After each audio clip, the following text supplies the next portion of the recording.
నమస్తే అండి, నా పేరు డాక్టర్ వివి వేణుమాధవ్ అండి. మా వ్యవసాయ క్షేత్రంలో మేము బహుళ పంటలు వేసాము. అందులో ఒక సన్నంగి కొబ్బరి ఒక రకం అండి. కొత్తగా ఇది వేయాల్సిన వాళ్ళకి మేము 27 నెలల్లో మా కొబ్బరి కాపు కూడా వచ్చేసింది.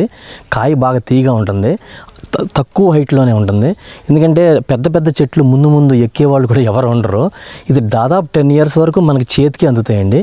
ఇంకా పెద్దవి అయితే నీళ్లు కూడా 3/4 లీటర్ మినిమం వస్తాయండి. కాయ కూడా బాగా చెప్పే కదా, నీరు బాగా తీగా ఉంటుంది. ఇత్తనానికి కూడా ఇవ్వచ్చు, ఇది మంచిది, బాగుంటుంది. ఇది సన్నంగి అనేది మొదలు సన్నగా ఉంటుంది, అందుకే దీన్ని సన్నంగి అంటారు. దీన్ని మంచి కొబ్బరి జాతి అండి ఇది. ఓకే, ఇంకా దీనిలో వాటర్ ఎలా ఉన్నాయండి? వాటర్ చాలా స్వీట్గా ఉంటాయి, చాలా స్వీట్గా ఉంటాయి. ఇప్పుడు ఈ కొబ్బరి మొక్కలు ఏ విధంగా ఎంత డిస్టెన్స్లో మీరు ఏర్పాటు చేశారు? 24x24 అడుగులండి. ఒక కొబ్బరి చెట్టు నుంచి ఇంకో కొబ్బరి చెట్టుకి 24 అడుగులు. ఎటు చూసినా 24 అడుగులు. ఓకే, మొత్తం మీద ఎన్ని మొక్కలు నాటారు? 134 అండి.